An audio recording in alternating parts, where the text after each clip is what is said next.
খবর 24 সাথে আপনাকে স্বাগত। নতুন নতুন খবর জানার জন্য আমাদের চ্যানেলে চোখ রাখুন। নমস্কার দর্শক বন্ধুরা, খবর 24 আপনাকে স্বাগত। ভোট আবহেই সম্পূর্ণ বিপরীত রূপে ধরা দিলেন প্রধানমন্ত্রী নরেন্দ্র মোদী। মাথায় পাগড়ি বাঁধলেন তিনি, গুরুদ্বারের লাঙ্গারে সেবাও করলেন, ভক্তদের পাতে পরিবেশন করলেন খাবার। প্রধানমন্ত্রীকে এই রূপে দেখে আপ্লুত সবাই। লোকসভা নির্বাচনের চতুর্থ দফায় ভোট গ্রহণ আজ সকাল থেকেই চলছে ভোট গ্রহণ।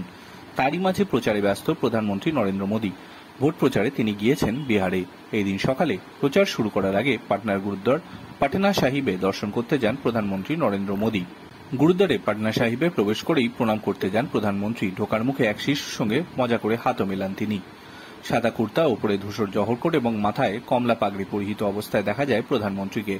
গুরুদ্বারে প্রণামের পর লঙ্গার সেবা করতে যান প্রধানমন্ত্রী মোদী। সেখানে তাকে কড়াইতে পাক দিতে, রুটি বেলতেও দেখা যায়। এরপর তিনি বালতি নিয়ে খাবার পরিবেশন করেন গুরুদ্বারে আগত ভক্তদের মধ্যে।